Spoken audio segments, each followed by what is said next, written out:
আসসালামু আলাইকুম। যাদের অরিজিনাল তামার তার লাগবে তারা অবশ্যই আমার সাথে যোগাযোগ করবেন।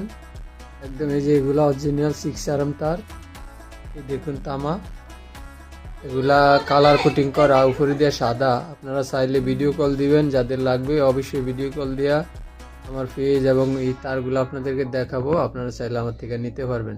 আমি আসলে এগুলা বেশি কিনছিলাম, তো এখন আমার আপনার যাদের লাগবে 30 থেকে 32 ফিট নিতে পারবেন। যদি লাগে অবশ্যই আপনারা 10 থেকে 11 গজের ভিতরে যদি হয় অবশ্যই নক দিবেন। আলোচনা সাপেক্ষে এগুলা দেখানোর পর তারপর আপনাদেরকে দাম বলা হবে। অবশ্যই এগুলা 6RM, দেখেন এগুলো অরিজিনাল তামা। এই দেখেন জুম করছি, গ্যাসগুলো অনেক মোটা মোটা, তারগুলো অনেক মোটা, অবশ্যই আপনারা যে দেখতে পাচ্ছেন। আর এগুলো আমি আমার ঘরের জন্য, এই আমাদের সোলার প্যানেলের জন্য এগুলো আনছি। আমি অবশ্যই বিক্রি করবো, কারণ আমার এখানে আপনার 63 ফিট আছে, আমি 30 থেকে 33 ফিট বিক্রি করবো আর কি। ডাবল যাদের লাগবে অবশ্যই যোগাযোগ করবেন।